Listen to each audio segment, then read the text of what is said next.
Skin is a subject we're all inherently interested in because it's what we see. And the importance of skin, I think, strikes deep in to every person, even if they don't know why. Of course, we all want to be beautiful. We all want to look good. We all want to look healthy, and in some sense, we all know that the beauty of our skin is not just vanity, but it's also a sign of our healthfulness, and we want that healthfulness. That's strength, it's energy, it's life, right? Health is, in some ways, life, or at least one spoke of it, right? We don't want to. Today's talk is not. Um, we're not tipping our hat to vanity, but we're recognizing that health is one important part of the spoke of a wheel of our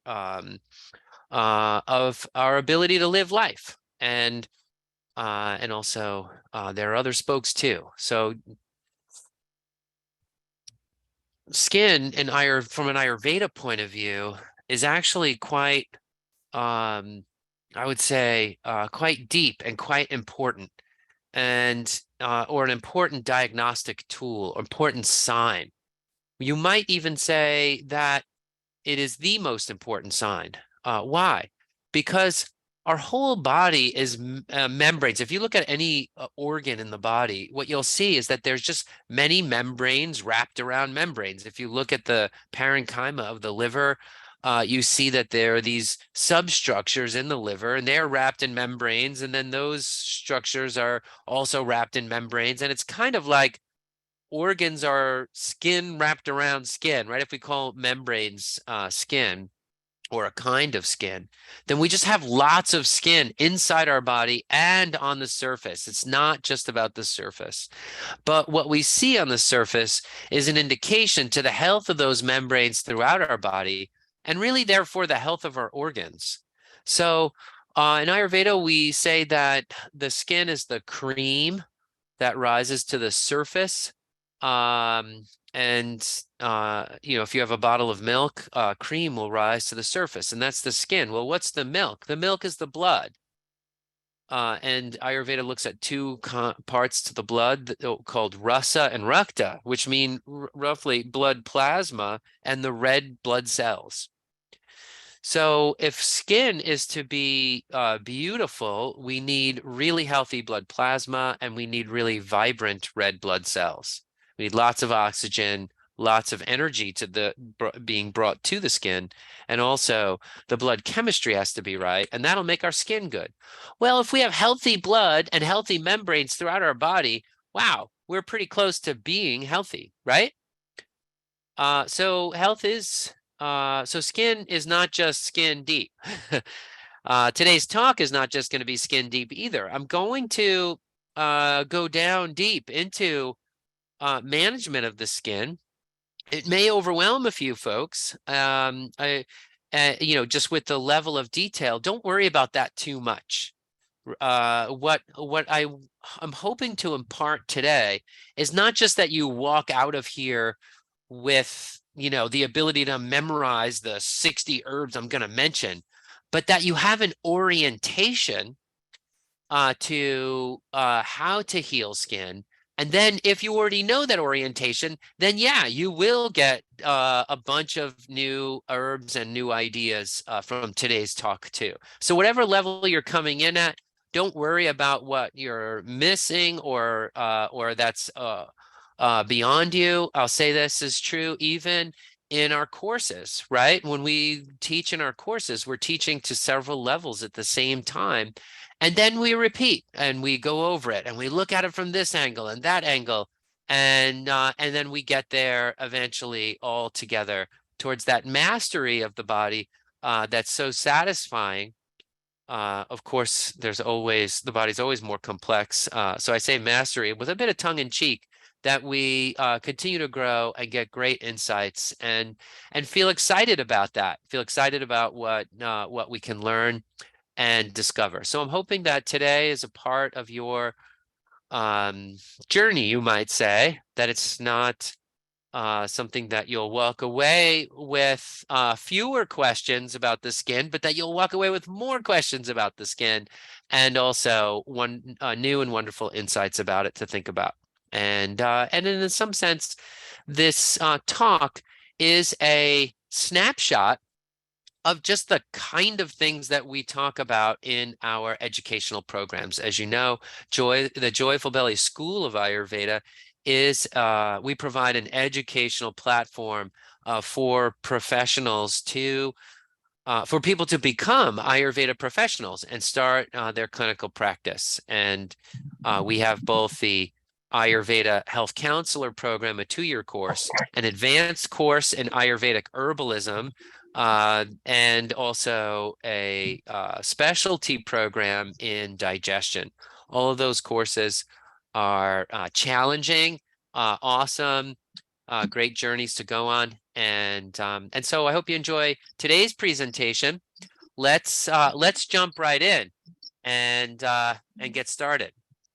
All right, so I'm going to start with skin blemishes. I think that is a really good place to start because it allows us to talk about the interrelationship of several organs. And this is really key. This is a foundational point that you want to get this in today's talk. You do want to understand this part in the presentation, is that I've already said that what you see on the skin is a sort of cream that rises to the surface from the blood.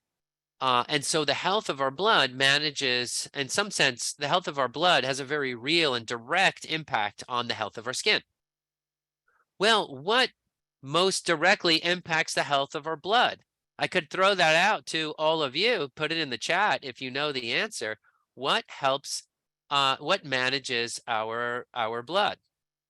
Well, there are several organs that manage the blood. One is the liver. The liver processes toxins and removes them from the blood. It also manages, to a fair degree, blood chemistry. And what other organs manage the blood? The kidneys. The kidney, after the liver processes toxins, it flags them, puts them back into circulation, and the kidney has to remove them. So the kidney manages blood chemistry. The kidney manages electrolyte balance as well, and water content in the body. So we have the liver, which processes toxins, and the kidney, which clears and eliminates them. We also know the principle garbage in, garbage out, right? So what we eat and our digestion is also going to have a big impact. So if you could close your eyes for a second and just imagine your kidneys where they're at in the middle of your back, your liver just above the kidneys on the right side of your body, and you can see them processing toxins in the blood, and then the kidneys peeing them out.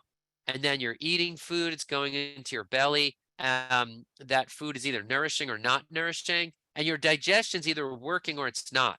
So if digestion's not working, it's going to become a big source of toxins. And also, what else is a big source of toxins? Your cellular metabolism. As your cells work in your body, they're producing toxins. You can imagine a cell in your body releasing toxins into the blood, and then the liver processes them, and then the kidney clears them. So we have two sources of toxins, our digestive tract and gas, bloating, fermentation. That's one source. The second source is cellular metabolism itself. So if our cells are releasing toxins and there's poor circulation, then the cells are going to be sitting in a cesspool of toxins. And if your digestive tract is producing too many toxins, then your blood's going to be full of toxins. It'll overwhelm the liver's ability to process them, and then your blood will be full of toxins. Okay, so this brings us to skin blemishes. Skin blemishes in general, and by this I mean the brown skin blemishes of all types, moles, liver spots, these kinds of blemishes. I'm not talking about acne. You see acne just below here, which is a little bit more inflammatory.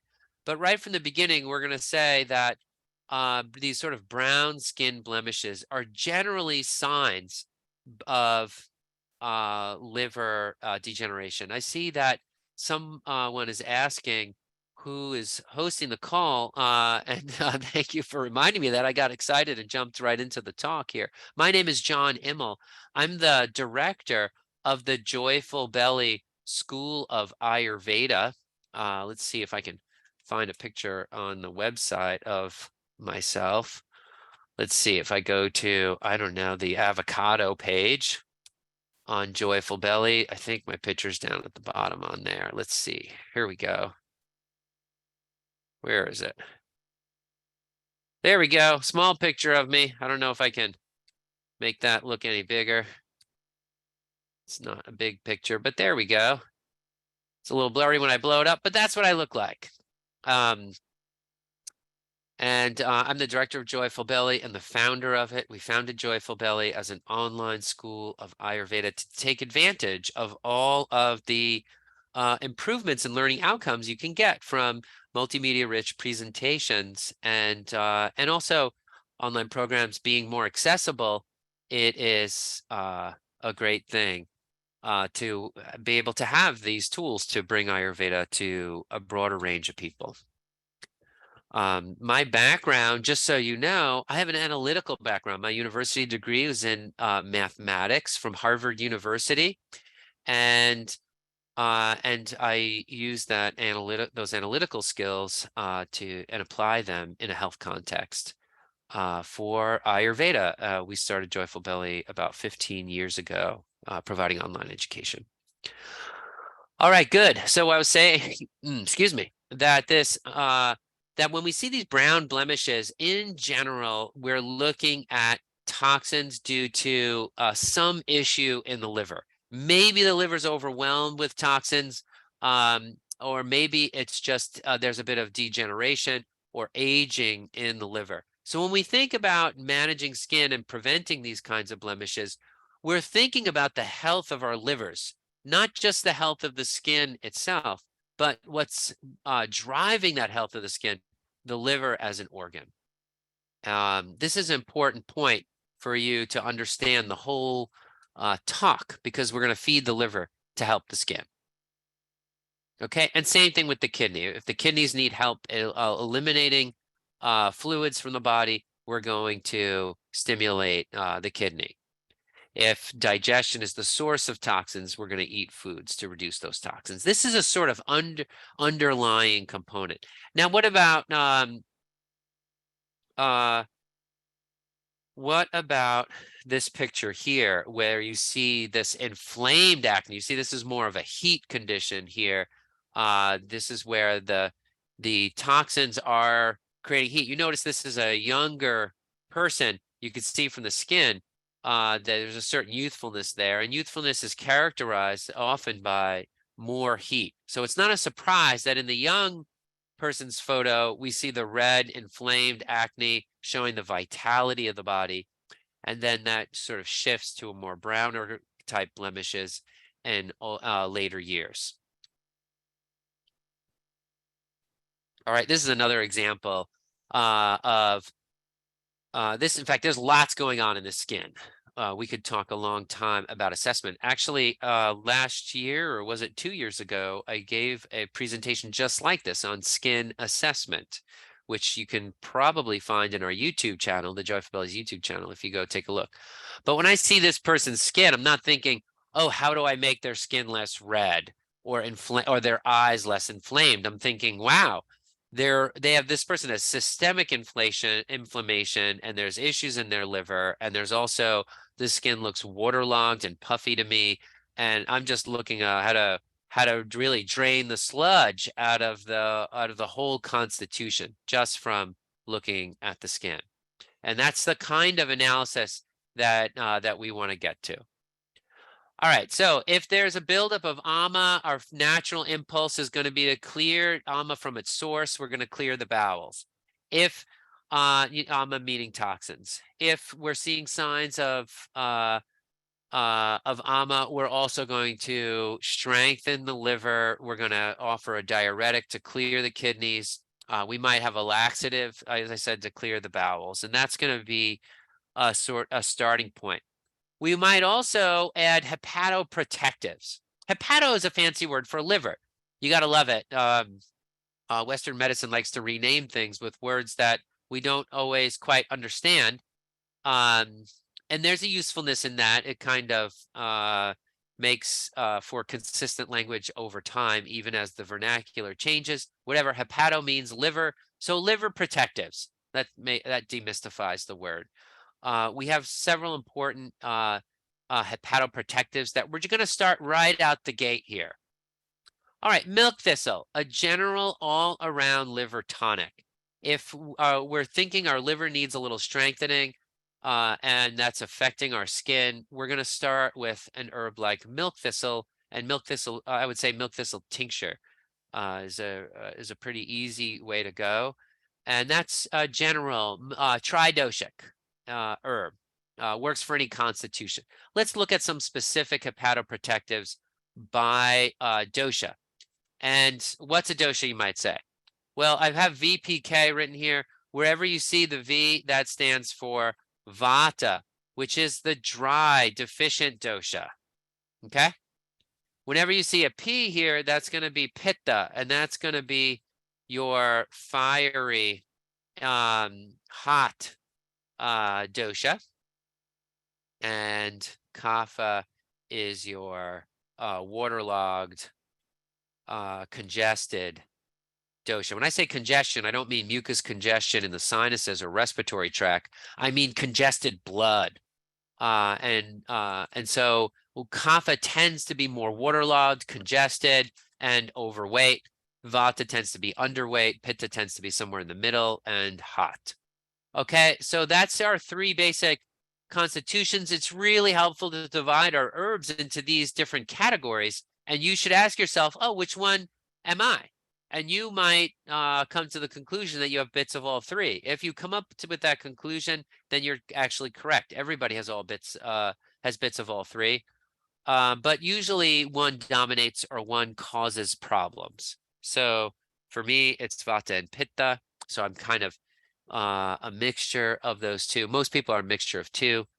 This person in the photo here, I would say, is Pitta Kapha. They're fiery and waterlogged, just like we talked about. So when we know that, we know which herb to pick. This is the problem, is that you can go to a your favorite supplement store and buy a bunch of herbs, and they all say, oh, this is great for your skin. Well, whose skin? What kind of herb is this? Is this a drying herb or a moistening herb? Is this a hot herb or a cold herb? We need to match the herb with the person. And that is the kind of fine tuning that Ayurveda offers. And we want to take advantage of that here today. So we have three categories of herbs that strengthen the liver. We have licorice root, which is moistening for dry Vata people. Right? And then we have yarrow, bringaraj, and guduchi are three herbs that are good for more fiery pitta types.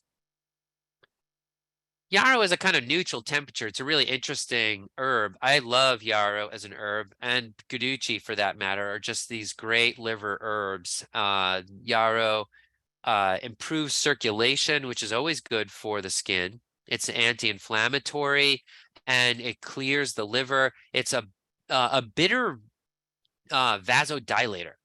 So, or you might even say a bitter diaphoretic.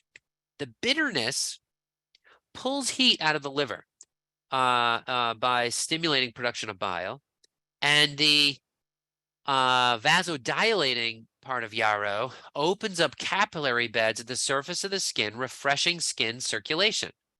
So all in all, if I was having skin issues, I'd want better circulation to my skin, and I want to clear and stimulate the liver. So yarrow is a good herb for that, and yarrow is relatively tridoshic herb. Also, it can work for any constitution. In fact, all of these pitta herbs here are pretty good across the board, like milk thistle is. So yarrow, and bringaraj both increase circulation to the skin. Guduchi is just a really great liver protective. So I don't want to overlook it as an important herb for a person looking to protect their liver. And then for kapha, we're going to pull out the big guns, right? Kapha being waterlogged and a little stagnant. They need something more vigorous. Neem is intense. You may have seen neem oil at a supplement shop, your favorite supplement shop, and neem is just an intense bitter, like gentian is an intense bitter, or the king of all bitters, Calmeg or Andrographis paniculata, all just these strong bitters. Whenever you have a strong bitter, you're going to think that it's going to have this strong action of reducing fats in the blood by pulling oils out of the liver. Neem and all bitters stimulate the liver to produce bile, which is an oily substance, and it has to pull that oil from the blood, and then it secretes that bile into the digestive tract. So effectively, you're taking oils out of the blood and dumping them in the digestive tract whenever you have a strong bitter, and neem is a very strong bitter. I know I'm saying a lot here, and I'm laying groundwork. We have moistening liver protectives, these more mild bitter liver protectives, and then a strong bitter liver protective. Okay. All right. Now, what about diuretics? I said before that we're going to help the kidney clear toxins, right? Well, typically we only give diuretics to kapha types. Vata people are already dry, and pitta people, if pitta people, we usually divide them into are they hot and dry or hot and moist? If they're hot and moist, yeah, we will give them a diuretic. And if they're kapha, they're waterlogged, we'll give them a diuretic. So if your client is, or you are waterlogged, you might think about some of these diuretics. Now let's look at horsetail in specific. Horsetail is a diuretic that works by supplying by adding more minerals to the blood. And those minerals are nourishing. So it nourishes the person. But because of the increased mineral content, it aids the kidney in eliminating fluids. So that's how it works as a diuretic. Now, one of those minerals that horsetail supplies is silica. Silica, you might know, is a component in collagen. So horsetail, in other words, is a skin tonic and diuretic. That's why I put it on our list of diuretics here. Ginkgo is a strong circulatory stimulant of the kind that a waterlogged kapha person might need, and it's a diuretic. So you have two options there. I put alfalfa and nettles here too, because they're both diuretics, but they both have a nourishing, strengthening component. And the main purpose of today's talk is to talk about skin restoration and repair. And so even for kapha, I'm choosing some of these herbs that are just slightly nourishing they're not going to cause weight gain. They're not that kind of nourishing, but will nourish the minerals and vitamins of the person in addition to having this clearing action. They're nice skin tonics. All right, so we could take these herbs internally to help the liver, but I also want to mention that we can take neem, which is a really great herb topically for skin blemishes of all kinds. And you could take that neem oil and apply it topically to these blemishes, these brown blemishes, and that will help them resolve the strong bitterness of it and other qualities of neem, that it's wound healing and antioxidant, antibacterial, and antifungal will all help in clearing up skin blemishes. We've just covered a lot in that 20 minutes. and great important foundations. If there's any questions about what I said or confusions, feel free to type them in the chat. I will check those out. All right, let's go through some other types of skin because I want to make sure that you have versatility in dealing with different kinds of skin issues in a foundational way. So let's look at dull skin. Here we have a picture of a man who has dull skin. This skin almost looks gray, right? You could see that there's a little bit of stagnation in the circulation itself just by the buildup of fluids in the skin. It's not very puffy. The skin isn't very puffy, but just all in all, this is not vibrant circulation, right? This is not glowing skin. If we look at the photo at the top here, this person has more glowing skin, right? She's got some freckles, maybe some those kinds of blemishes, but all in all, her skin looks healthy, well nourished, and it has a sheen to it, a little bit of oiliness to the skin. You can see that the skin doesn't look dry. The reflection of the light tells you that. And it looks like there's plenty of good circulation to this skin.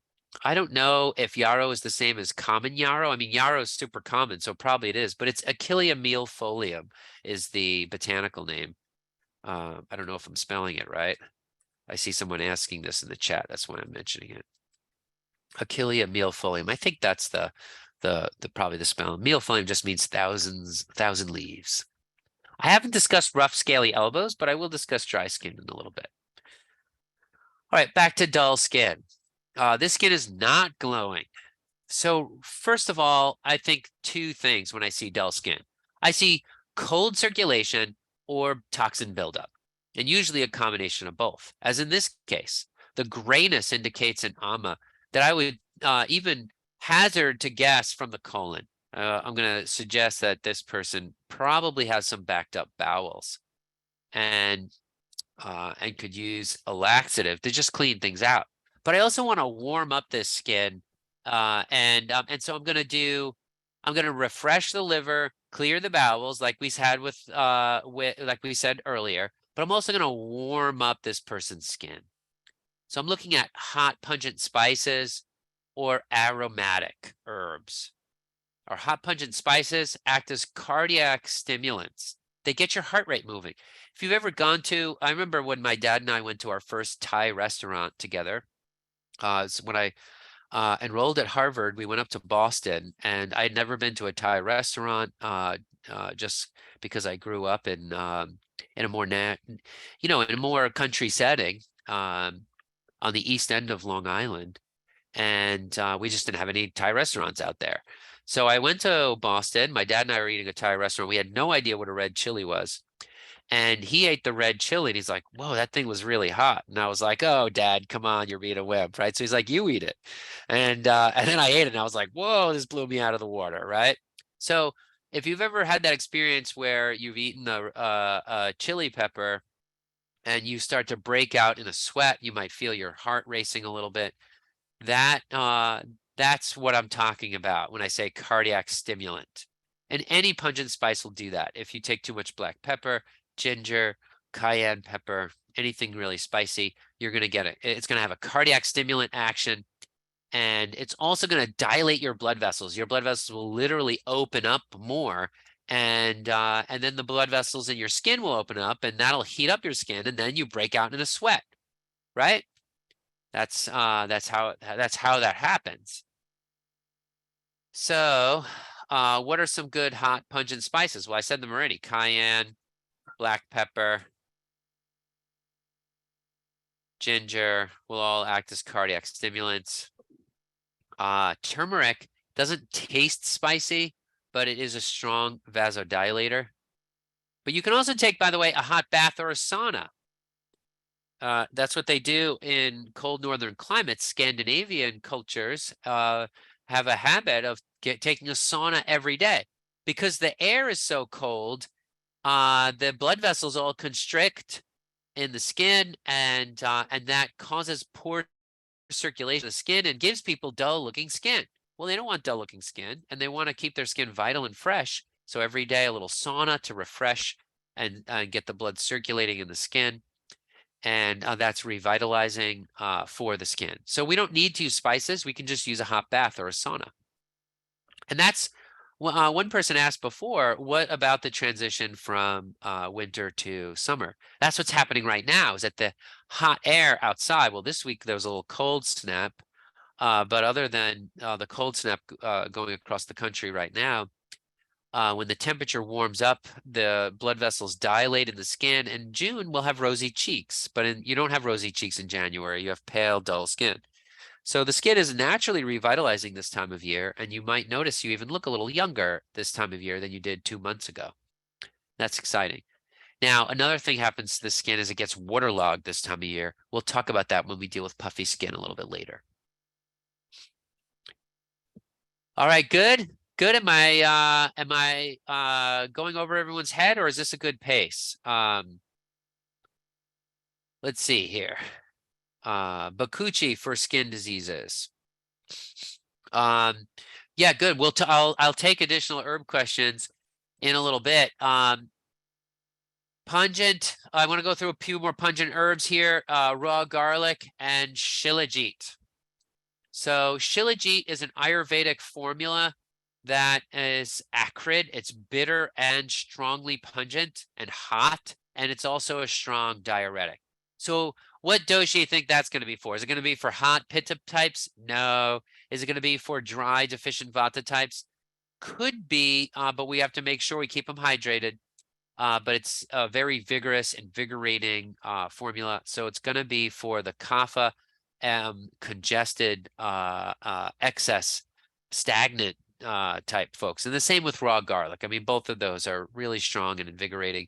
So, so I would give that for a stagnant, cool person, and not even necessarily for this client here. This client here looks more like pitta vata, but with but the pitta is kind of waned and there's a lack of vitality. So I probably wouldn't give this person something so intense as raw garlic and shilajit. I would probably give them some of these pitta herbs we talked about before. Like yarrow, I would give this client probably yarrow and a laxative to clear out the bowels, and that would be more than enough to restore the glow in this person's skin.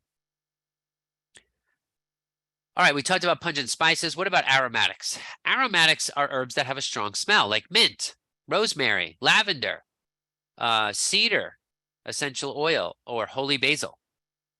Right? So these aromatic herbs, you smell them because they have volatile oils in them, and those volatile oils end up being smooth muscle relaxants that relax the whole body, but also relax the blood vessels. In other words, dilates the blood vessels. And so these aromatic vasodilators will dilate blood vessels, and that improves circulation at the capillary bed level, and that would help skin. So in this client, I might add something like peppermint to that formula I said before. Yarrow, a laxative like harataki, and an aromatic like peppermint would be very refreshing for this client's skin without adding anything too intense.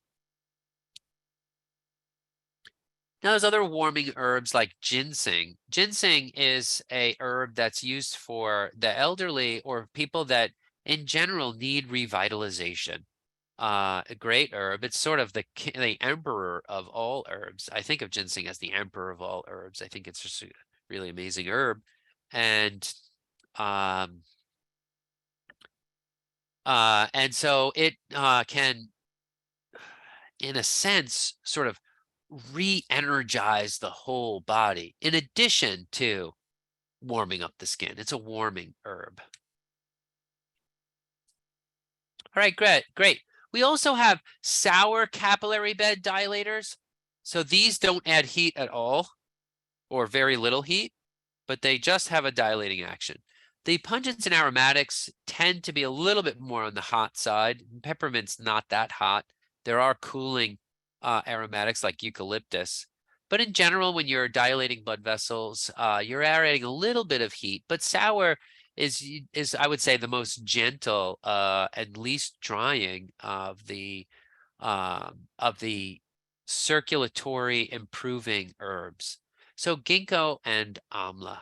Now, ginkgo is a great herb for improving circulation in any of the doshas. It's anti-inflammatory. It also happens to be a great nerve tonic. So, uh, good herb to have on hand. Amla or amalaki. Let me use the more familiar word you'll see around here. Amalaki is a sour but cool capillary bed dilator. Another herb in this category is Schisandra, another great tonic. These are all great, but both Amalaki and Schisandra are just great tonics and revitalizing herbs anyway. So that's what I'm looking for in giving these herb suggestions. And I'm looking for the herbs that are both revitalizing generally as well as have a good action on the skin. Amalaki and Schisandra will also help with the liver. All right, great. Yeah, so this is warm and these are cool.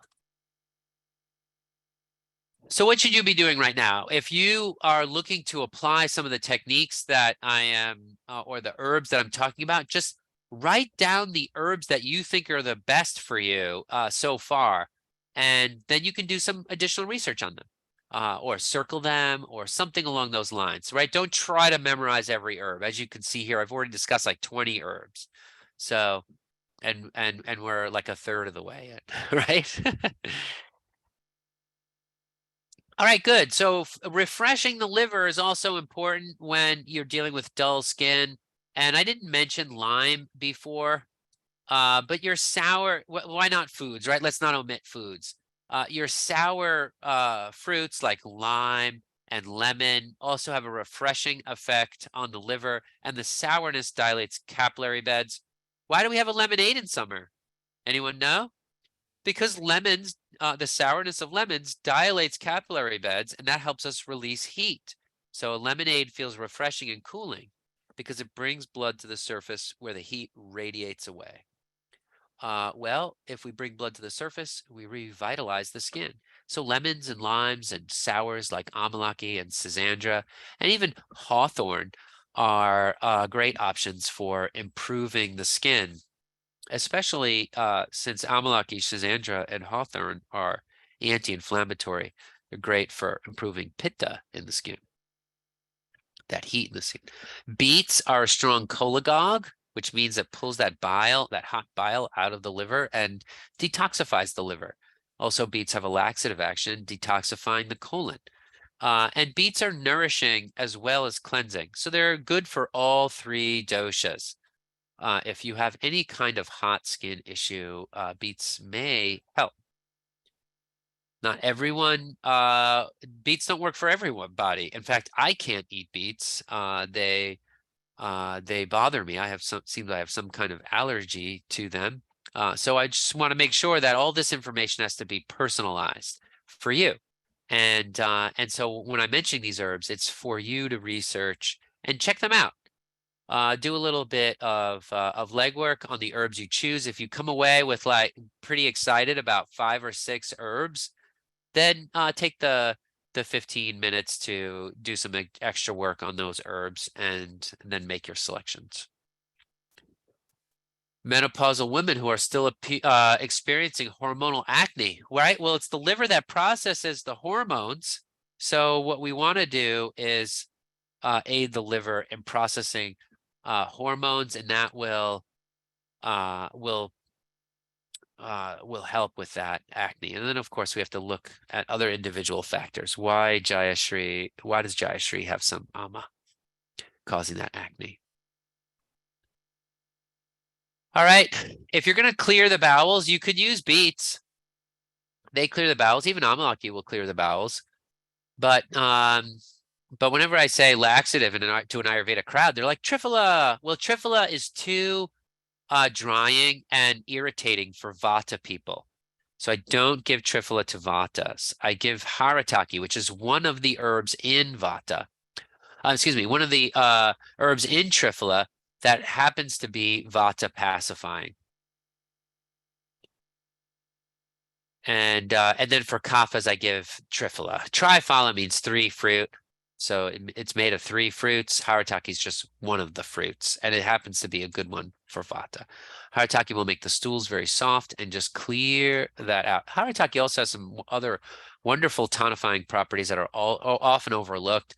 It does help clear the lungs and also improve circulation generally. So Harataki could be a one-stop shop for any kind of vata skin issue.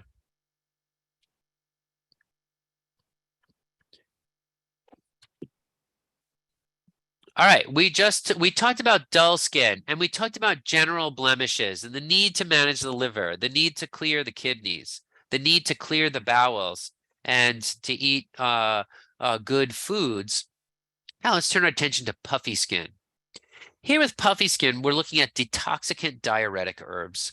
Detoxicants work usually by thinning the blood, and that reduces lymphatic congestion. Your lymphatic system, especially in kapha people, the lymphatic system gets stagnant and congested. Why? Because kapha people have thick, viscous fluids, and we want their circulation to be free flowing. And so if we have some blood thinners, then that fluid, the blood plasma or the lymph, will be less viscous, more thin, and flow more freely. So that's what we want.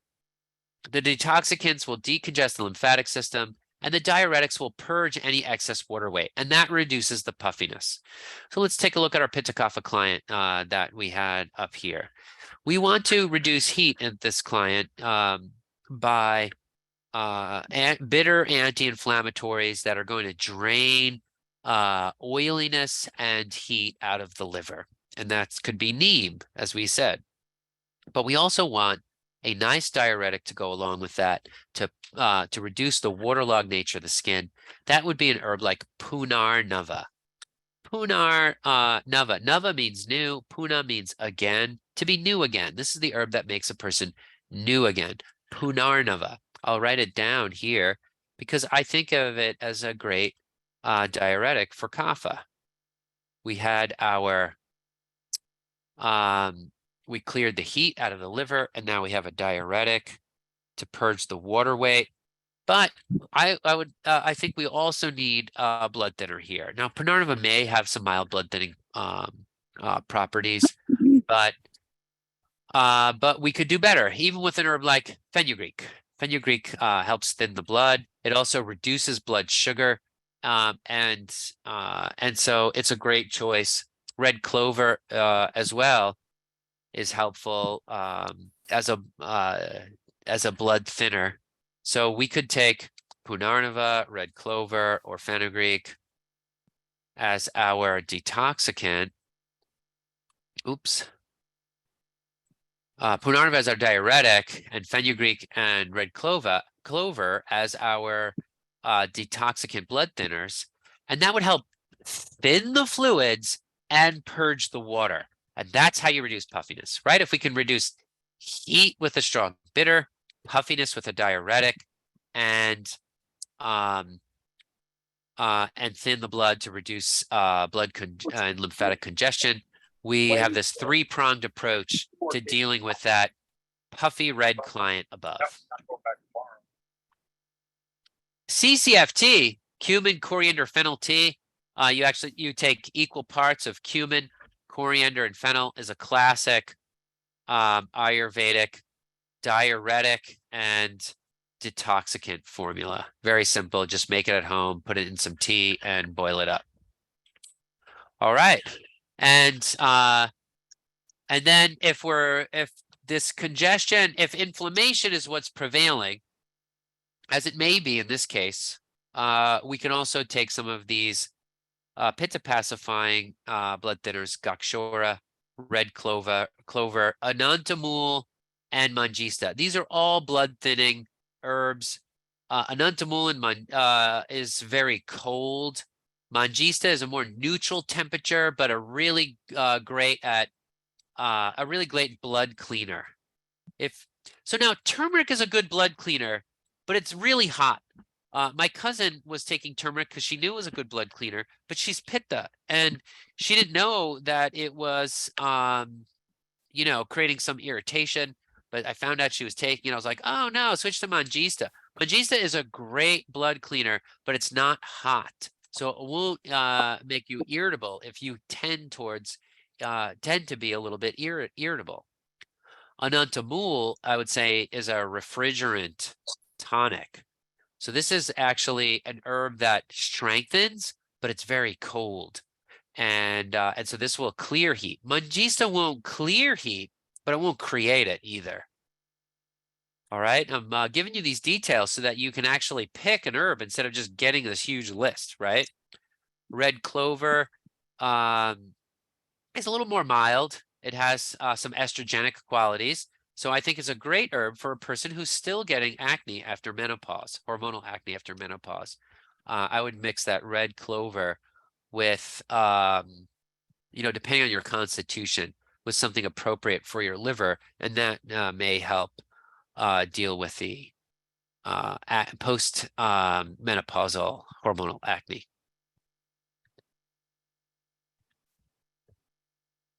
Gokshor is a strong diuretic, by the way, and a great male tonic for a benign prostate hyperplasia. All right, good. So we have these detoxicant diuretics, and you saw I gave a few types there. Vata people don't get puffy skin. They're dry.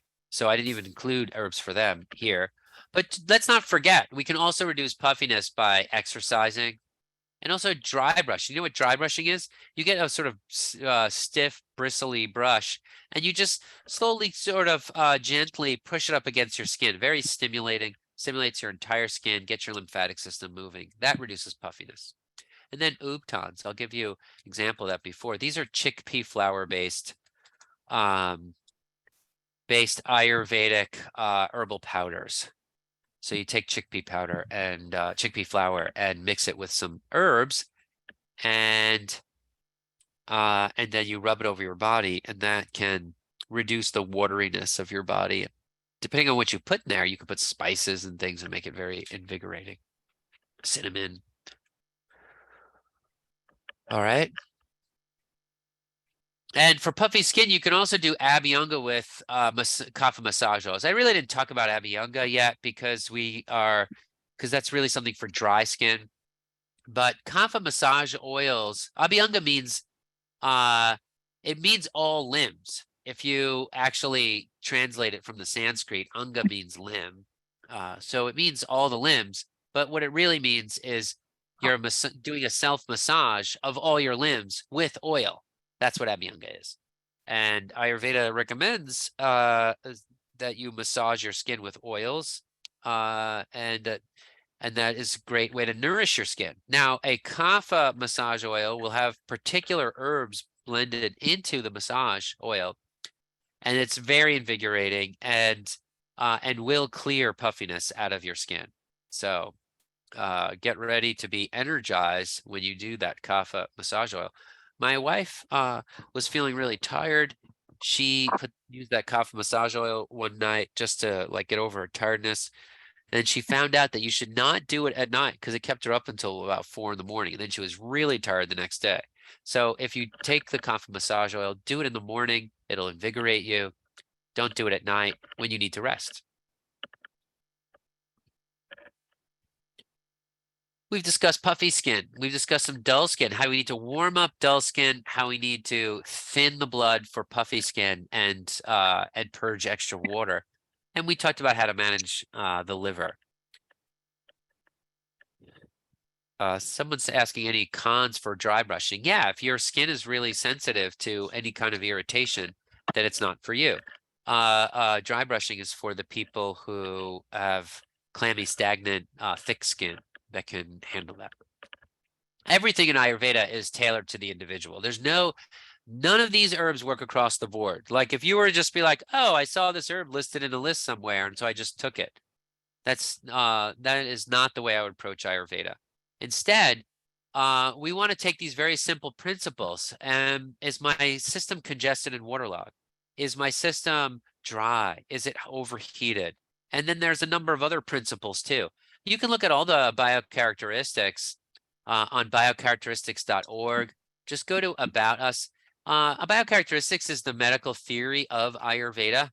It was shared by Greek medicine, Ayurveda, and to some extent Chinese medicine as well.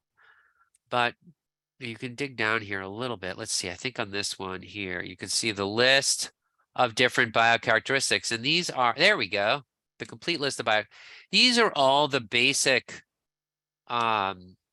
different ways that we do assessment, the different qualities that we're looking for in the person. I put it in the chat if you want to get that link. And just take a look here, and you can see all the different kinds of things that we assess in a person's body. Biocharacteristics medicine is really powerful, and it's the foundation of Ayurveda. So, you know, this is really where you want to start if you want to know Ayurveda. Okay.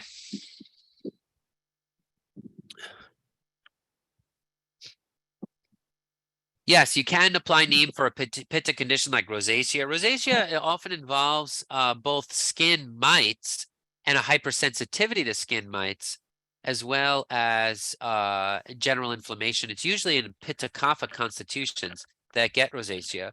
So we're going to reduce pitta and kapha with bitters internally, but also neem oil topically may help for rosacea.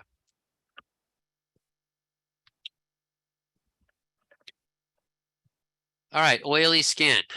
If a person has oily skin, we've already talked about this a little bit. We said bile is oily, and one way we can get oils out of the body is by stimulating production of bile. So if we look at the liver and gallbladder, let's just make sure. I mean, anatomy is always so important, right? Liver, gallbladder. Let's just pull up a little picture here so that we can visualize. You see all these green vessels going into this liver? Let me see if I can just open this in a new tab and blow it up. There you go, right? Isn't it great that we can have this multimedia options here? We see all these green vessels in a liver, and then the gallbladder is this sac. So the liver will produce the oily bile and collect it in these vessels and put it in the gallbladder. And then when you take something bitter, the liver produces even more bile, and the gallbladder starts to squeeze, and it ejects all of that oil out right out of, this is my favorite anatomical part, it's the sphincter of Oddi, ODDI. It ejects all that bile right out of this into the small intestine. So you're basically taking oil from the liver and putting it in the small intestine, and the liver gets the oil from the blood. So you're pulling oil out of the blood and putting it in the small intestine. That takes it out of circulation. And so one of our important ways in which we try to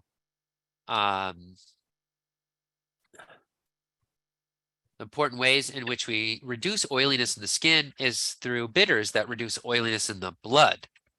And that's what these cholagog, by the way, chola just means bile.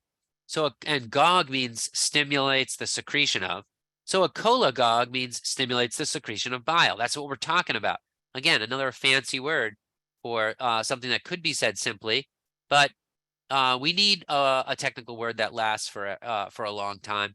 So I'm jumping on the Cholagog page on Joyful Belly. By the way, take a look on Joyful Belly. You see all the foods sorted by dosha, VPK, and all the herbs sorted by dosha. So you can zero in on the foods that are going and herbs that are going to be best for you.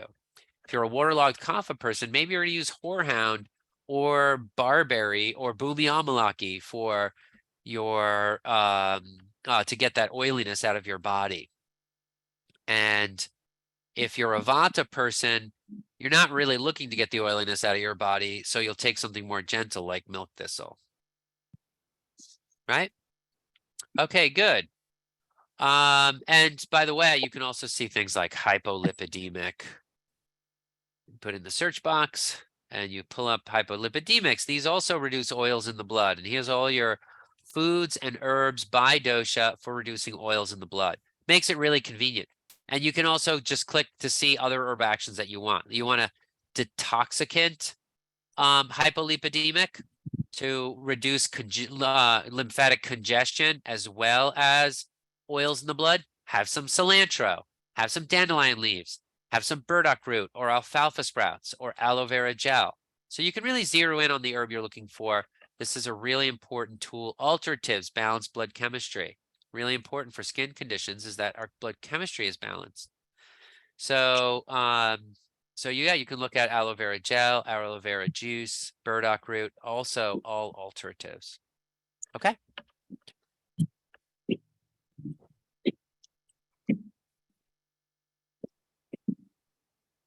All right.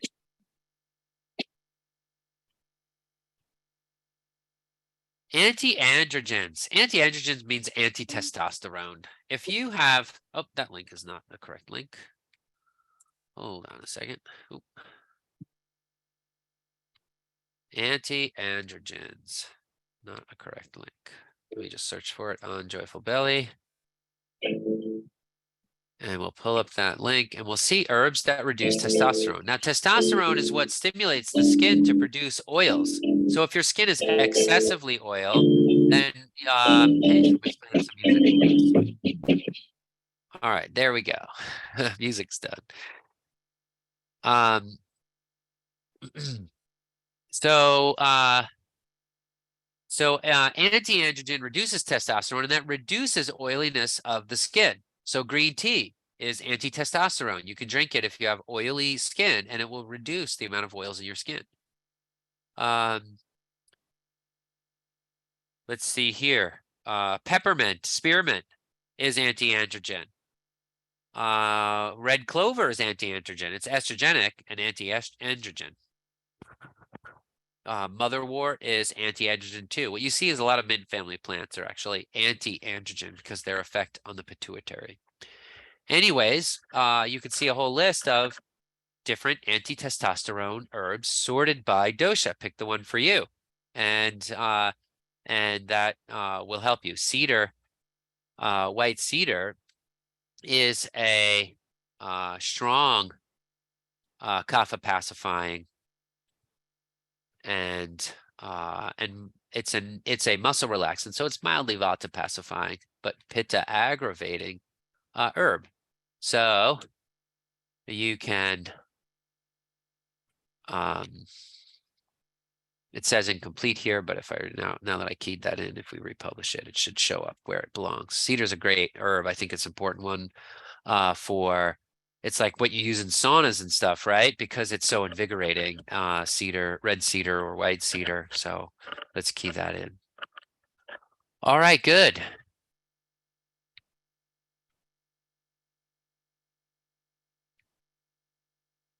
So we can also take herbs that reduce sweat, generally astringent herbs, but geranium is a particular herb that reduces sweat that happens to be a great skin tonic.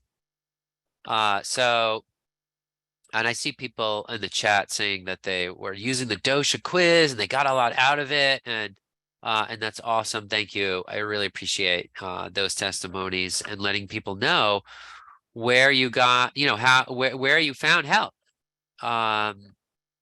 And telling them about some of the features on the website. It's a lot of fun building the website and providing them. All right, so reducing sweat, that will reduce the oiliness, and astringents in general will reduce oiliness. That's what you always get when you see, oh, I have oily skin. What should you do? Oh, topical astringent. And then you put the topical astringent on you, and what happens the next day is your body produces twice the amount of oil. It always upsets me when I see topical astringents being shown as a means to reduce oiliness in the skin because it just seems so temporary. It works for 2 hours, but your body overcompensates and produces even more oil the next day. Same thing with people who wash their hair every day. You're like, oh, I want to get the oiliness out of my hair, so I wash my hair every day. Well, that just stimulates your hair, your skin, your scalp to produce more oil. So you end up not really helping yourself. There are better solutions there. And so I put a little question mark after astringents because I really just don't like it as an option.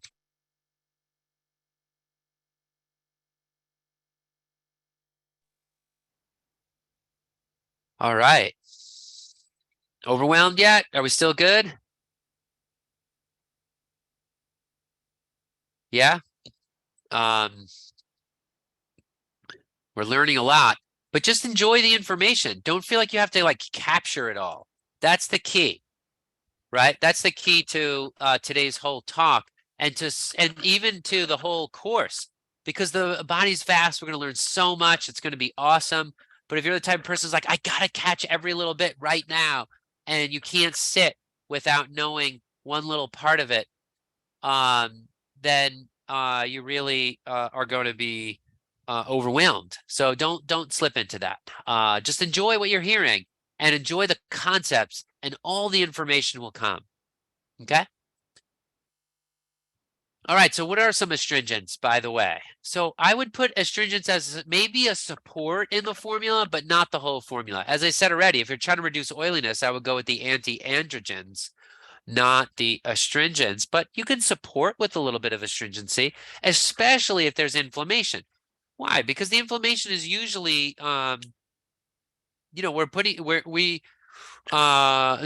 body's not going to overcompensate and produce more inflammation, right? But with the oiliness, it does want oils in your skin, so um, it will overcompensate with oils, but not with inflammation. So astringents are fine. You can even aloe vera, by the way, is as moistening as it is. Has a bit of astringency in it. Rose petal, hibiscus, witch hazel, geranium, red raspberry is the astringent par excellence. So is witch hazel, by the way. Witch hazels grow everywhere. Here's something to do. If you want to become a better herbalist, learn what witch hazel trees look like and find one in your neighborhood. It's really fun to get to see how many herbs are growing right in your backyard. And then you nibble on a little bit of witch hazel once you've positively ID'd it, and you see it very astringent. Same with red raspberry. Red root, on the other hand, is an astringent and detoxicant. Really great herb for the skin because of its cool blood cleansing astringency. It's really good for any kind of skin inflammation as well as oiliness. So important herb. I'm trying to mention the top herbs here. I could literally give a list of like 30 herbs here for each of these categories. I'm picking the ones that I think are going to be the best ones for you to know. So, and there's the Abhyanga, coconut oil, sunflower oil, etc. All right, so we made it past oily skin, puffy skin, dull skin, and general blemishes. General blemishes are what? Due to AMA. We're going to support the liver. We are going to reduce toxin production in the digestive tract. We're going to decongest the lymphatic system, clear out the kidneys with diuretics. And then we're choosing the right herb by constitution. Less drying for Vata, more drying for Kapha. More nourishing for Vata, more invigorating for Kapha, more cool for Pitta. That's how we're going. Okay. All right, let's continue. So for dry skin, we want the nourishing oils. Jojoba. Jojoba closely resembles the sebum of the skin, and and we have coconut oil and almond oil. They're a little bit lighter oils that leave less residue, and then you even have vitamin E, which is a fat-soluble vitamin. Usually, you're getting that in some oils, and so that is that. Those oils are especially important if your skin is very thin, right? We want to build up the layer of fat in the skin. That will keep your skin moisturized. The thin skin wrinkles early, and also I think there's quicker breakdown of collagen. What we want is skin to be well hydrated and have a nice layer of fat in it. Not that it's too thick and puffy and congested, but not that it's too thin and dried out either. There's a sort of balance between the two. All right, so oils will help, but sometimes when the skin's very dry, we need to moisten it even before the oils can penetrate. That's what we have demulcents and emollients for. Emollients just basically means moisturizes the skin, and demulcents are a kind of emollient. Make some oatmeal, cool it down in the fridge, and just spread it on your skin. It will moisturize it. Of course, when you wash it off, it'll clog your drain. So be careful with that. But other emollients that won't clog your drain are things like honey or even aloe vera are emollients. But aloe vera is a bit clearing and it is ultimately it'll nourish the skin. But I would say mix aloe vera into something that is nourishing. So take this oatmeal again. What you could do is make oatmeal broth, strain it, and strain the particles out. Then it's less likely to clog your drain. You can also make marshmallow tea. Marshmallow. The word marshmallow comes from marshmallows, and marshmallow was used to make marshmallows, and it's a very demulcent and sticky. So if you boil some of that, decoct it actually for like you sit it overnight in a water and then decoct it for like a half hour. Mash it and decoct it for a half hour, and then it'll make a slimy tea. And then you can mix any other herbs and stuff you want in there and spread that over your skin. Or you can strain oatmeal. Both of those will have a moisturizing effect on the skin. You can also nourish your skin with egg whites and honey. Both of those are moisturizing to the skin. So yeah, and then the Abhyanga, the self massage. You can check on Joyful Belly has a page on how to do Abhyanga. So if you need to know any of these terms, you can look them up on the website. I'll stick it right here in the chat so that you can look up how to do Abhyanga, because it really is an awesome way to nourish and moisturize your skin.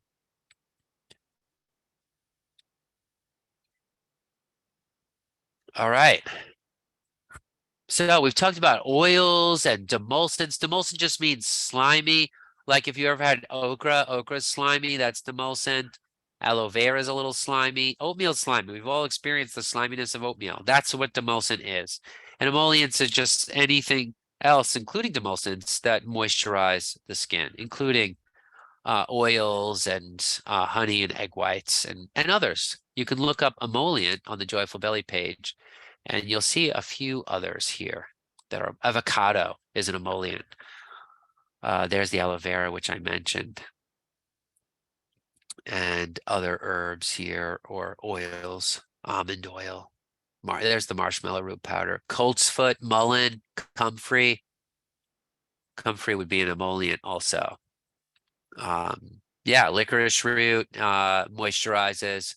So you get other moisturizing herbs there.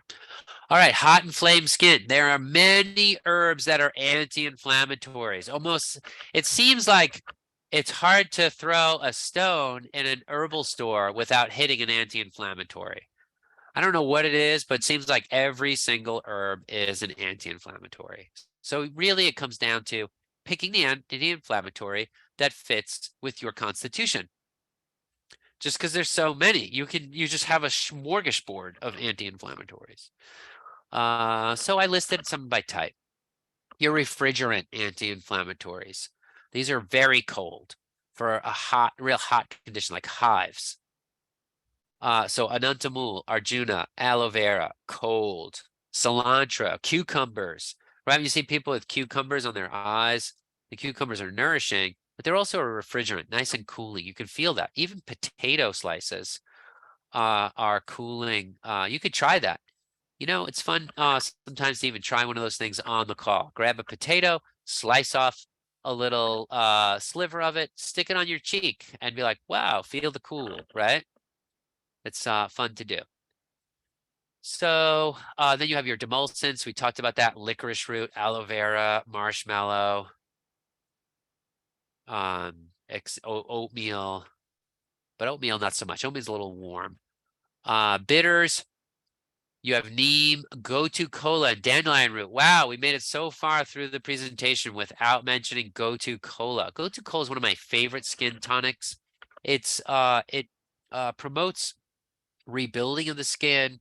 It normalizes the liver. It's a great brain tonic too, so you can like grow your brain while you're tonifying your skin. I love gotu kola. It's antifibrotic as well. So there's this delicate balance between repairing skin and scarring too much, right? So if you promote skin growth really quickly, you could create scars, theoretically. But in practice, all of the vulneraries that rebuild collagen, none of them overdo it. And gotu kola is true too. It reduces scarring as well as rebuilds skin, and it does it in a balanced, perfect way. So great. It's a cold, bitter, but not intense like neem. Every dosha can have it. So gotu kola is really one of my go-tos. In fact, my favorite skin tonics in general tend to be gotu kola, calendula, comfrey, and if funguses or bacteria or infections, neem, aloe vera. I guess I'm giving you all my favorite ones here in the presentation, but they're useful in different circumstances. Your dandelion root. Dandelion just means dent de lion. Like a dentist is dentiste, right? It's a French word. Dent de lion is the dents of the lion, the teeth of the lion. If you look at a dandelion leaf, you'll see why it's called tooth of the lion, because it's got big teeth on the leaf. Now, another name for dandelion is pissenlit, and that means pea in the bed herb. What gave it that name, pea in the bed herb? You can guess that it's a diuretic. Diuretics make you pee. So dandelion is a bitter diuretic. If you take the leaves, it will greatly reduce waterlogged skin. If you take the root's a little more nourishing, has a mild diuretic action, great tonic for the liver. And so it ends up reducing inflammation in the skin. All right. You can look at our vasodilating anti-inflammatories. Now, these are pretty valuable because vasodilators, a lot of your vasodilators are heating, right? So they could aggravate inflammation. Turmeric could aggravate inflammation, depends on the constitution, but it's also an anti-inflammatory. So chamomile is a neutral temperature, amalaki is cold, turmeric is hot. There's 3 vasodilators for you that are strong skin anti-inflammatories. Green tea. You can make a green tea and it's a topical anti-inflammatory. And that's pretty cool. You can actually make green tea oatmeal and put it over in skin inflammation, and that will help with the inflammation of the skin. So that'll be moistening. If you take aloe vera, it'll be moistening and astringent. If you mix the green tea in something like chickpea flour, it'll be very drying. So pick your option. Witch hazel, again, strong astringent. That's why they use it for those poison ivy, because poison ivy needs astringency. Rose petal and geranium are also astringents. Rose petal is a great skin tonic, and it's just so lovely. I love oatmeal rose petal poultices. All right, Chandanani Tila, super cool, cold, refrigerating skin anti-inflammatory. Chandana is sandalwood, so you're basically sandalwood oil. That's what this means. Translates to sandalwood oil. Actually, the adi here means sandalwood, etc. oil, meaning sandalwood and a bunch of other cold herbs oil. Okay. All right. Good. We got through the basic skin types here: hot, dry, oily, puffy, dull, and just general blemishes, right? And we talked about how the skin is the cream of the crop of the blood, and the blood has 2 parts: plasma and red blood cells. And if we want to fix dullness in the skin, we've got to warm up the skin and clear the ama. If we want to have less blemishes, we've got to handle the liver and ama in the body. We got to reduce heat and inflammation. We've got to use emollients and moistening agents for dry skin. And for oily skin, we need the anti-testosterone, maybe some astringents, but also we're going to pull oil out of the body through the liver with cholagogues. All right, so those are our basic skin types. What about some general lifestyle tips to restoring aging skin? And then I'm going to end with herbs to repair skin and restores collagen, because we've talked about all the types. So now you have the groundwork for great skin, but then we need to specifically repair the skin too. And that's what our vulneraries do. You ever been vulnerable? That means that you could be wounded, right? Vulner means wound. So a vulnerary is a herb that fixes a wound, right? And the root is the same as the word vulnerable. All right, so let's look at diet for restoring aging skin. First, we want to keep the skin well hydrated. Just remember to drink plenty of water and stay hydrated, and make sure your electrolytes are balanced too. Don't just be one of those pounding empty water all day, even though you're just peeing out all your electrolytes. Then that's fine if you're kapha, but it's not fine if you're vata. So just think about whether your water is providing any nourishment as well. And I have a list of vitamins here. I don't like to go through just like lists, just pound through a list. So you can see it on the screen here. Click your print screen button or something if you want to see a list of these things. But I want to go over the important ones. Vitamin E and your omega-3 fatty acids. Make sure you're getting omega-3 fatty acids to nourish your skin. Your zinc, selenium, silica, copper. It's so easy to find where to get those. You don't need me to say it. Hyaluronic acid. Yeah, hyaluronic acid is something that is found naturally in your skin, and it's what helps create the extracellular matrix around the skin. It's the stuff around the skin that holds the moisture in. And there are, like when you get bit by a snake, the venom breaks down the hyaluronic acid and your skin just kind of dissolves, right? That's not good. But hyaluronic acid, if you take it as a supplement, will help your body produce it. Remember that you need plenty of protein to repair your skin. Person in the family who's healing from an injury is just on a high protein diet right now so that they can heal, their body can heal. They need those proteins to build the collagen. Collagen is a protein. And elastin, which preserves skin elasticity. Remember, your antioxidants are just another flavor of anti-inflammatory. So the antioxidants are just a huge buzzword. They are super important, and bright red berries are where you get your antioxidants from. All right. Make sure you keep yourself protected from the sun, but don't hide in a closet. Your body needs sun to produce vitamin D, and vitamin D is really good for your skin. A lot of times, if people have bad skin, a little bit of sun helps more than it hurts. Hygiene and regular skincare. Just keep your skin clean, exfoliate, moisturize. Get plenty of sleep and manage your stress. If you don't sleep well and you have lots of stress, it aggravates your liver, and that's going to cause skin issues. Now, I don't tell my clients to reduce stress because that's really hard to do. But what you can do is learn how to cope with it. I'm really busy in running Joyful Belly. It's really hard. I think that over the years, I've learned how to manage stress and just be super happy, even though things are stressful all around me. And that's that's part of your spiritual practice. Part of my prayer practice is I've just learned to have that inner joy and not worry too much about the seemingly stressful things. And if you do that, you're not trying to like isolate yourself all the time and trying to push things away from you, but you are learning how to give your greatness to the world. So yeah, sure, reduce the craziness in your life, make sure you have time for your kids, definitely, all those kinds of things. But don't think of stress as like the enemy. Think of bad stress coping mechanisms as the enemy, and not knowing how to deal with it, and not knowing how to enjoy or the thrill of the adventure of life, right? Let's just take the stress as part of the adventure and turn it around, right?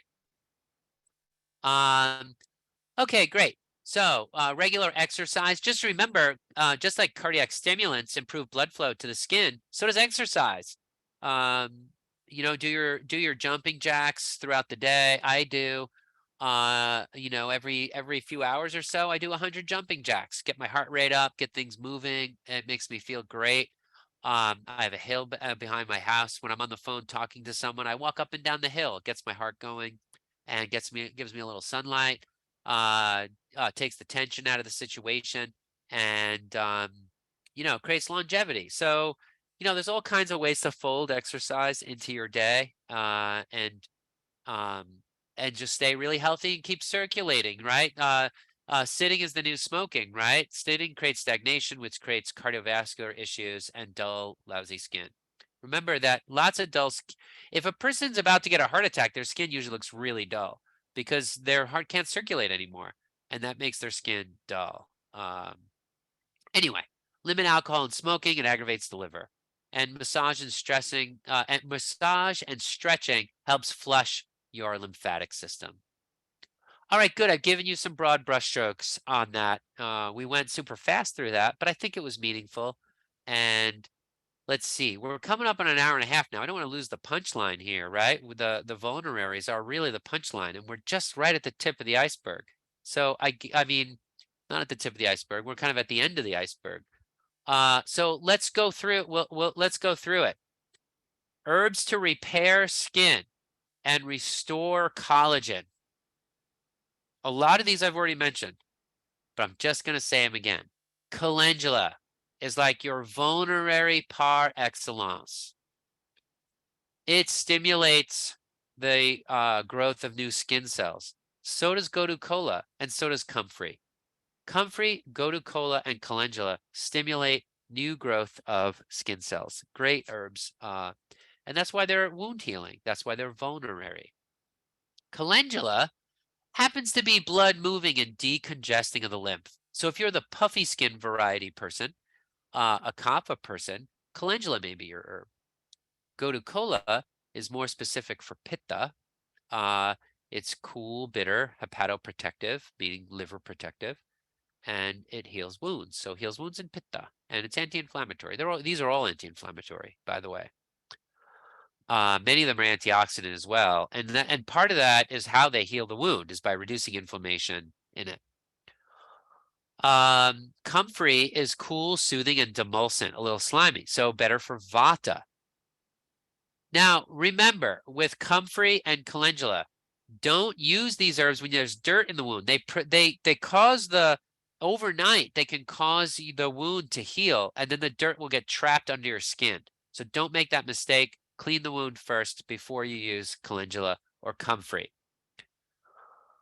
Comfrey grows so great in your yard. There's just no reason not to just plant some and then have it around all the time. Aloe vera, also great to promote collagen production. All of these promote collagen production. Licorice root, marshmallow, and plantain. You probably have about 50 plantains growing in your yard. Almost everybody does. They're demulcent and astringent. They're drying and moistening at the same time, right? Demulcent means slimy. Astringent means drying. It actually tightens up your blood vessels, and that dries out the tissue. So plantain and aloe vera are these very unique, awesome herbs that are both drying and moistening at the same time because they're demulcent and astringent. So you have your moist vulneraries here. You could see the list. Plantain, marshmallow, the slimy marshmallow, licorice root, comfrey, and aloe vera. And then you have your drying vulneraries, calendula, Gotu Kola, and arnica. All those will help heal wounds. Pick the variety and zero in on the one that is good for you instead of, again, trying to memorize the list. Then you have some aromatic vulneraries too, like lavender and chamomile are also good for wound healing, and they're aromatics. They're vasodilating, and I wouldn't say that they're particularly dry or moist. Okay, good. We got through the vulneraries, the wound healers. I want to do a short thing about scarring. Basically, the same herbs that heal wounds prevent scarring. And that is a wonderful, strange thing. Why strange? Because reducing scarring is about inhibiting collagen, and wound healing is about stimulating collagen. So it should be the case that your wound healers aggravate scarring, and your and your herbs, your antifibrotics that reduce scarring, prevent wound healing. But it's not the case. It turns out, as I said earlier, that these vulneraries tend to be more balancing for collagen rather than overproducing. So the same herbs that you use to increase collagen, you also use it to decrease it. Something's really beautiful about that, how life turns out that way, right? That you get it all in one package. So same herbs can help reduce scarring in an herb. And okay, good. So we're almost done. Look, I got it in we started about 5 minutes after, so I got it in under 90 minutes. I'm still under 90 minutes here.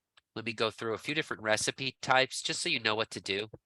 I talked about oatmeal poultices already. You just make oatmeal with some herbs in it and then strain it and rub it on your skin. Or you can do the same with aloe vera gel. Make a tea, strain the tea, mix some aloe vera gel in it, and put some drops of essential oil in it. Um, and pick the herb of your choice from the herbs that I talked about. You can also do a honey yogurt mask and mix some herb powder into that, like rose petal, honey, and plain yogurt. You can also make a green tea toner spray. So here we see green tea, a half cup of green tea and a half cup of witch hazel, and then 5 drops of tea tree as an antimicrobial. And you put that in a spray bottle and spray it on your face for acne. How about a calendula and lavender healing salve? This is one where we made a calendula infused oil by putting calendula in oil for a month. And then we melt some beeswax, mix it with the infused oil, put some drops of lavender essential oil in it, and maybe some vitamin E, and then we let it cool, and that turns into a salve. You can also make this drying skin rub called an ubtan in Ayurveda, which is chickpea flour with an herbal powder blend in a 2-to-1 proportion.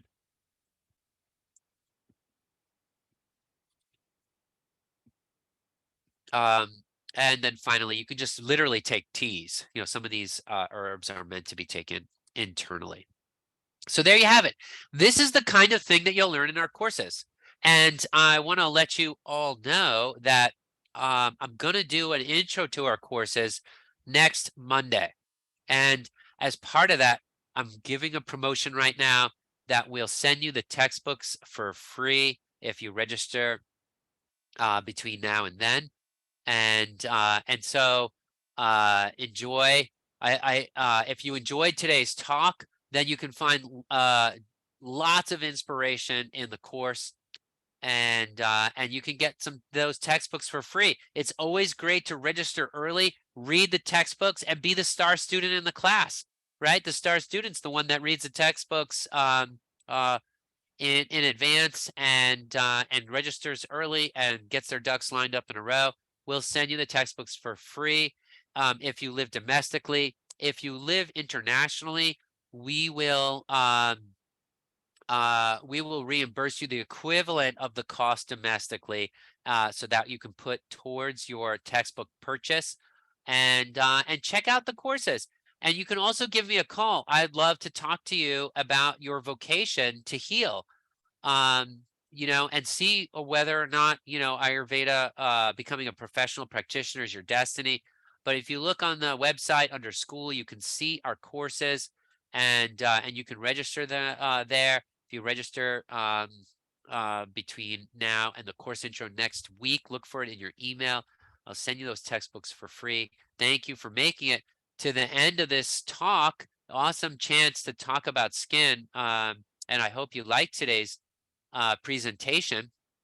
And I can hang out and hear and take some questions from you. I also just want to give you my phone number so that you can text me if you have questions about enrollment in the course. There's always, you should ask questions, and there's my cell phone number. I should say +1 before it if you're calling internationally. I do have Telegram for if you want to do international voice over IP, so you don't have to pay for an international call. But yeah, that's my number. My email is john@joyfulbelly.com.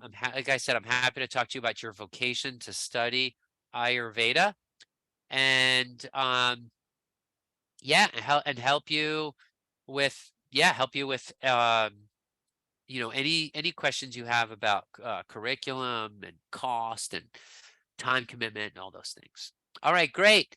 I want to just say a nice goodbye to everybody, and remind you that it's not just disease that's contagious; it's health that's also contagious. When you participate, when you show up, when you come to a talk like today, you're learning things that are going to help you, and other people are going to look at you and be like, "Wow, where did you learn that?" Or how do you learn that? And be like, "Oh, well, how do you stay healthy?" You're gonna be like, "Well, this herb really helped me." And and you might even share with them where you learned about that here tonight on the call. And that helps support your community to become a healthier community. And people look at your radiance and they want to have it for themselves. So it is a great thing that you showed up here tonight. I love that you are taking care of your body and your communities. That's what we're here for. And so I want to thank you for that initiative that you took. And I hope to see you next week on the course intro. Go deep, right? And learn something awesome and amazing. Any questions? Now, I know one person asked earlier, what about the transition from winter to summer? So one of the things that happens in the transition of winter to summer is that your body's releasing a lot of fats. You know how in the fall, when the temperature drops to 50 degrees, you're like, oh my goodness, it's freezing. But in the spring, when the temperature goes up to 50 degrees, you're like, wow, this is a hot day, and you're ready to go out in a t-shirt. That's because something has changed in you. And what's changed is the amount of fats in your skin. So as the temperature rises, your body has to get rid of that winter layer of fat, and it does that um, by pulling it into the blood, and it makes the blood viscous, and that's why in the spring on hot days you become puffy. So when you feel that puffiness or sluggishness or lose your appetite in the spring, that's what's happening. Just take some nice bitters and if you're a kapha person, some diuretics with it, your detoxicant diuretics, and that will help get rid of some of that puffiness in the spring. And that's really the main way of managing. Now, you also want to encourage the opening up of your circulation with aromatics in the spring. So don't shy away from peppermints. One of my favorite formulas for the spring is dandelion tea with peppermint and cardamom. And it's such a great spring tonic to open up circulation, decongest the liver, decongest the blood. All right. The difference between fractionated and regular coconut oil, I don't know. There's probably someone else on the call that might know that. So I'm going to turn it to you. If someone can answer Marina's question. I don't, I usually just deal with the whole thing. I don't usually deal with fractionated and just that kind of thing. I usually just end up dealing with the whole herb. So I don't know that. And I'm not saying that my way's better. I'm just saying that that's just my approach to it. Let's see. Thank you, everyone. I see all these wonderful thank you notes. Thank you, everybody. Let's see. If you are allergic, I'm trying to get this one. Oh, if you're allergic to wheat and chickpeas, what will you use instead for those skin rubs? Yeah. Anything. So yeah, like rice flour. Rice flour is going to be a little bit more astringent and drying. Let's think here. Corn would be a little bit warmer. Amaranth would be probably pretty similar to chickpea in terms of its actions. So yeah, how about amaranth? Each grain that you use or powder that you use is just going to have different properties. It's not going to be like necessarily bad or worse across the board, but it might be bad or worse for a particular person. Okay. Sun damaged skin. I mean, I like aloe vera for sun damaged skin. And then the other herbs I talked about, but the aloe vera is really where it's at for burns, including sunburn. Scaly elbows. If the elbows are scaly, I would use an emollient. Maybe at night they can put an emollient on there to first moisten the skin, and then they may be able to get some oil to penetrate. And we can look at why that's happening too. Maybe the liver needs some nourishing. We don't want to just cleanse the liver. We also want to nourish the liver. Don't get caught in the trap of always cleansing the liver and never nourishing it. Kapha people can cleanse their liver all the time, but Vata people usually need to nourish their liver.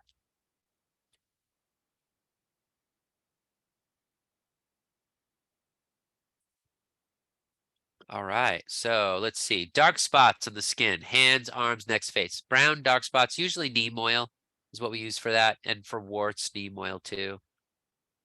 Oh, good. Jayashree has a bag of Gotu Cola. Is it just oral you eat, drink a brew? Yeah, you can take that orally. Again, research it. Check out the Joyful Belly website, its other properties so that you know that it's a good fit for you. Let's see, what other things? Do we have skin tightening? Well, that has to do with the loss of elasticity. So your emollients and your vulneraries will help there in preserving skin elasticity. Fine lines and wrinkles, we want to hydrate the skin, we want to moisten it. Again, those emollients again the same. We want to look at why the skin is degenerating. Do we need to nourish the liver a little bit with some coconut oil and chicken livers? Chicken livers nourish the liver. You can help preserve elasticity by oil massages as well. Hyperpigmentation, scars, and dry skin. I think we talked about that. Hyperpigmentation, we're going to look at things like neem for that. Dark circles in the eyes. Dark circles point to the circulatory system, not really the skin. It's not the skin's fault that there are dark circles under the eyes. With big, sort of baggy dark circles under the eyes, I always look at gallbladder for that. I look at bitter cholagogues to purge the gallbladder and detoxicants that will thin the blood and improve circulation a bit. That usually helps. If it's small, purpley, sort of patch of skin beneath the eyes, that can sometimes look like vata in the kidneys with poor circulation. Anytime you see a purplish color, you're looking at cyanosis, which is blood stagnation, and then the blood is becoming deoxygenated and looking purple. So we're going to look at what's going on in the circulatory system, and we're also going to strengthen the kidney in that case. All right. Rosacea, we talked about that. I think we're good. Broken blood vessels. I didn't talk too much about that because you can't really get rid of those once you have them, but you can take vessel tonics, they're called. Look for it up on the Joyful Belly website. You can see a bunch of vessel tonics that will prevent it from progressing. All right, let's see if any new ones come in. Why moles growing now and not before? Maybe something with the liver. When my wife went through a time period of anorexia before we met, and then she developed some moles on her back because of the stress that she put on her liver during that period of anorexia. So I would look at your liver, Cynthia, and see what might be going on there. Varicose veins, that's what where you look at your astringent blood decongestants, basically astringent blood thinners like horse chestnut. I won't send the notes on the slides, but I will send the recording. Sebaceous cysts, you can do the anti-androgens for that, Avani, and again, I'd have to look at constitution for that.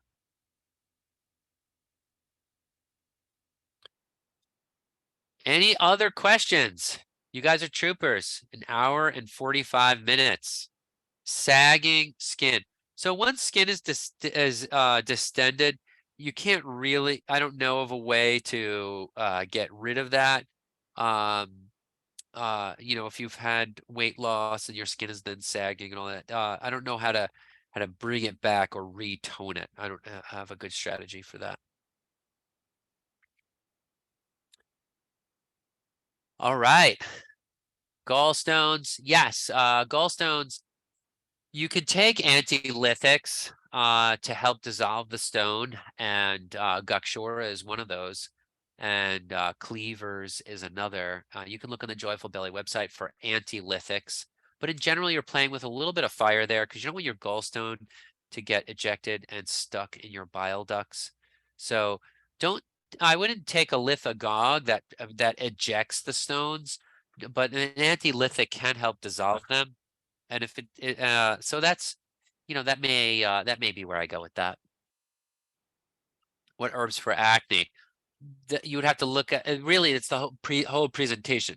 Your anti-inflammatories like neem oil and antimicrobials are good topically, but we also want to look at the AMA that's underneath, maybe anti-androgens to reduce oiliness of the skin.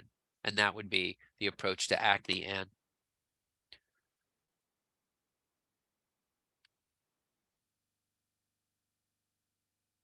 all right, anything else I can help with? Skin mites, yeah. So that you can take your hypoallergenic on Joyful Belly. We call that immune calming. So you can look up immune calming to reduce the hypersensitivity that you have to the skin mites, and then you can also kill the skin mites with the neem.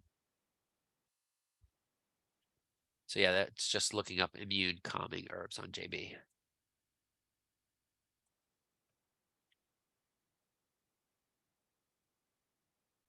Anything else?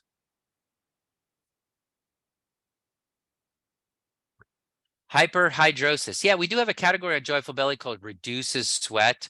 Sadly, we don't have a lot in there. Astringents can help. So you can look up astringents on Joyful Belly. I gave a number of them today. Geranium. But really, why is there hyperhidrosis? Hydrosis. Why are you sweating extra?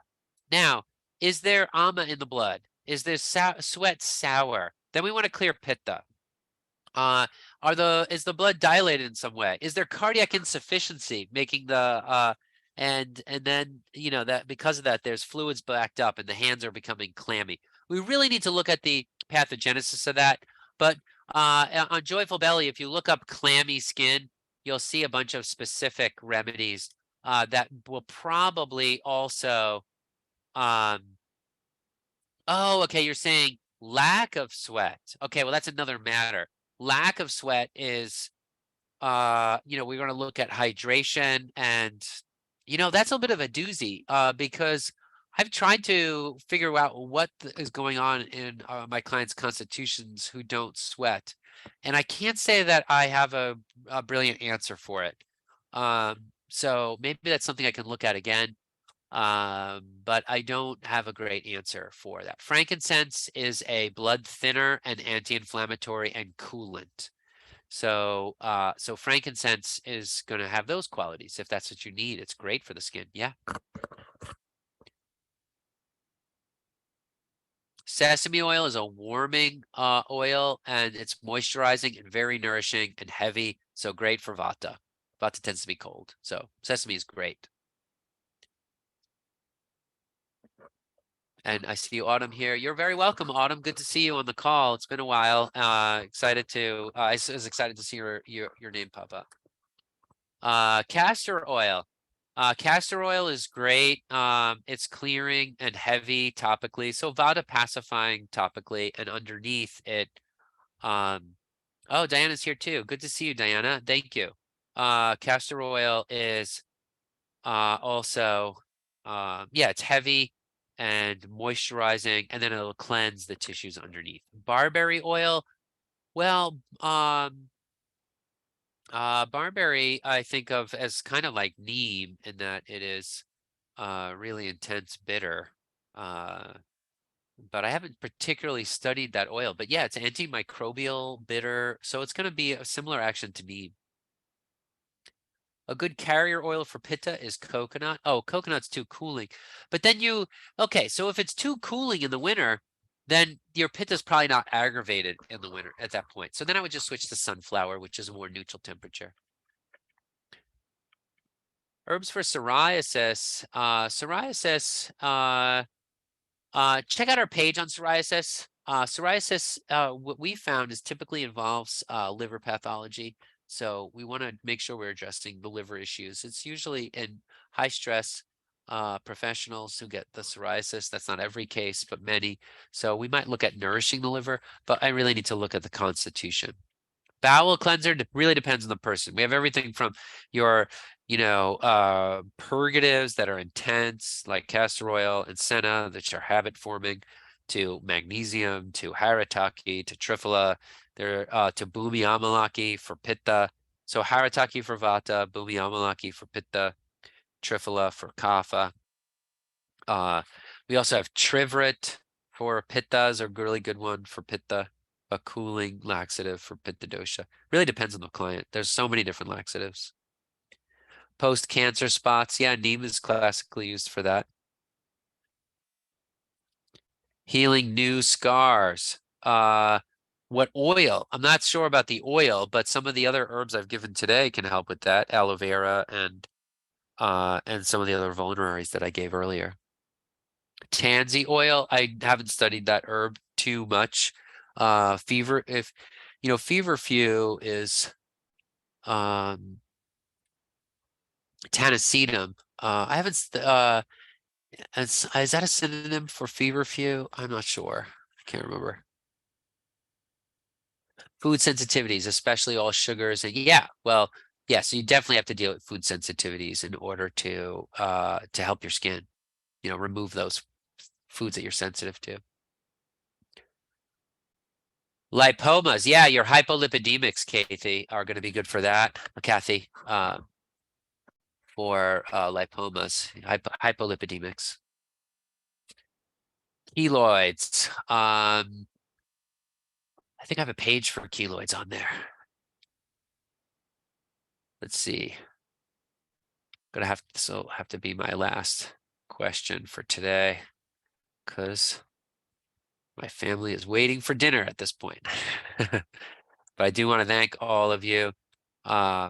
This is poor formation of collagen. So let's see. I don't have anything listed for that but I do have scar easily here. Let's see if so your antifibrotics might help with that. I'm going to say again, probably your go-to colas and things that are balanced collagen production. But I don't have anything off the top of my head. I don't have that one. I haven't gone too deep into keloids. Apologize for that. All right, thank you very much. And I look forward to our next time together. Maybe you'll be at the course intro next week. If you are, I look forward to seeing you and reach out, text me. I put my number in the chat if you have any questions about the course before enrolling, and take advantage of that promotion to get free textbooks by next week. All right, take care of everyone. Have a wonderful rest of your evening. Bye-bye.